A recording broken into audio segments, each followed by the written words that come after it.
એસએમસીની સફળ રેડ 31 ડિસેમ્બરને લઈ બૂટલેગરો સક્રિય, વાડી પોલીસ ઊંઘતી ઝડપાઈ. વડોદરામાં નવા વર્ષની ઉજવણીના માહોલમાં 31 ડિસેમ્બરને ધ્યાનમાં રાખી બૂટલેગરો ફરી એકવાર સક્રિય બન્યા છે.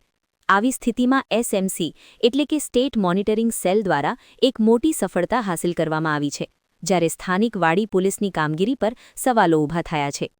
ડભોઈ રોડ સ્થિત જય જલારામ નગર વિસ્તારમાં એસએમસીએ ગુપ્ત બાતમીના આધારે દરોડો પાડી મોટી માત્રામાં વિદેશી દારૂનો જથ્થો ઝડપી પાડ્યો હતો.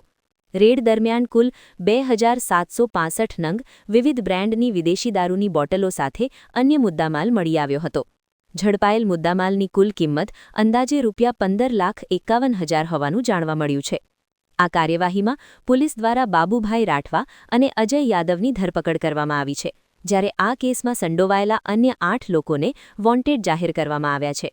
એસએમસીની આ સફળ કામગીરીથી દારૂની હેરાફેરી પર મોટો પ્રહાર થયો છે, પરંતુ સમગ્ર ઘટના વાડી પોલીસ સ્ટેશન વિસ્તારમાં બનવા છતાં સ્થાનિક પોલીસની નિષ્ક્રિયતા સામે પ્રશ્નચિહ્ન ઊભું થયું છે.